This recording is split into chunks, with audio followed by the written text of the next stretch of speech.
innovative from the inside out. This is iPhone 16 Pro.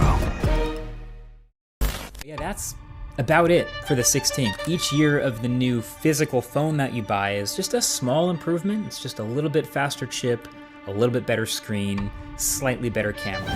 The iPhone 16 is here, but are we still buying into the hype? Or has Apple's innovation train hit a wall? With high prices, recycled design, and controversial business practices, let's explore why the iPhone 16 might not be as special as it claims to be.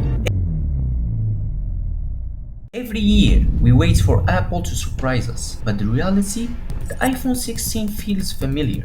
Incremental updates to the camera and a slightly faster chip. But is that enough? We've seen better screen refresh rates and faster processors on phones from other brands at half of the price. Samsung, Google, and Xiaomi are pushing boundaries. Meanwhile, Apple stays safe in its comfort zone, relying on its loyal fan base. Starting at over 1K, the iPhone 16 is out of reach for many, but Apple knows their customers are hooked. But what are we paying for? Slight upgrades in tech wrapped in the same glossy shell? Apple pricing strategy plays on its premier image, but is the product still worth the cost? They create these ladders where you get the baseline product and it's good enough for 90-something% of people, and that's probably the one you should get. But then if you turn to the side a little bit, there'll be one that's a little bit shinier, that is a little bit more expensive. Just slowly walk you up the ladder It's one at a time. It's like soda car and dealers. popcorn at the movies. Apple's marketing is genius at making you spend more. They introduce tiers of products that individually don't seem expensive, but soon you're adding accessories, services, and storage upgrades. They're not just selling you a phone, they're locking you into an ecosystem where spending more becomes the norm. It's not just about having a phone anymore, it's the Apple Watch, AirPods, all designed to make you invest more and further into their universe. I'm so sour on Apple because of what they did with the batteries. Yeah. That was such a dirty thing to me because everybody had always suspected, like my friend Brian was always like, dude, I'm telling you, when the new phones come out, your old phone starts moving slower. I'm like, dude, Yeah. that's a conspiracy. That's all horseshit. Yeah. I'm like, your phone's just old, bro. But then when I found out that it was real, I was like, you assholes. Remember the iPhone battery slowdown scandal? It was discovered that older iPhones were deliberately slowed down to preserve battery life.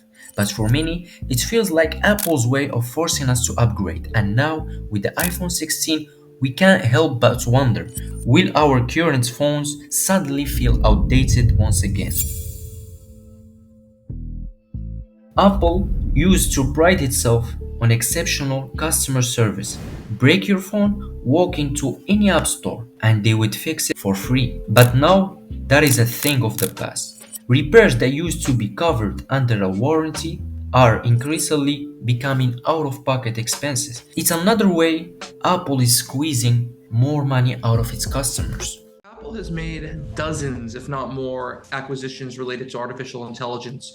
Another tactic Apple is leveraging in artificial intelligence. They've been on a buying spree, acquiring AI companies to ride the wave of innovation without necessarily inventing anything new themselves. What this means is, instead of leading, Apple is buying its way into trend. This raises the question, is Apple still a trailblazer or just playing catch-up?